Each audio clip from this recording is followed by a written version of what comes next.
ప్రపంచంలో తల్లిని మించిన యోధురాలు లేదు అంటారు. ప్రతి తల్లి బిడ్డకు మంచిదే.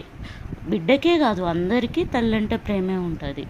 కానీ అదే ప్రేమ, అదే అంత మంచి తల్లయి ఉండి ఆ కొడుకు విషయంలో, కొడుకుకు పెళ్ళైన తర్వాత వచ్చే కోడల దగ్గర మాత్రం ఆమె ఎందుకు మంచిగా ఉండలేకపోతుంది?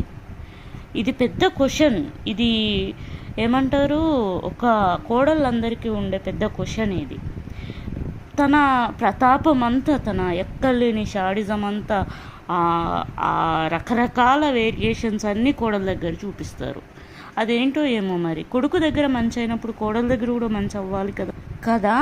అప్పటి వరకు మంచిగా ఉన్న తల్లి కోడలు రాగానే ఎందుకు శత్రువు అయిపోతుంది, శత్రువులాగా చూస్తుంది?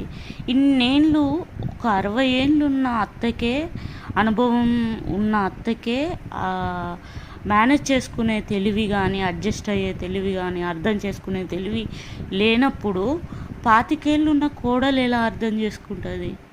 పెద్దవాళ్ళే కదా మనల్ని అర్థం చేసుకోవాల్సింది. నిజమే కదా? కామెంట్ చేయండి, సబ్స్క్రైబ్ ప్లీజ్.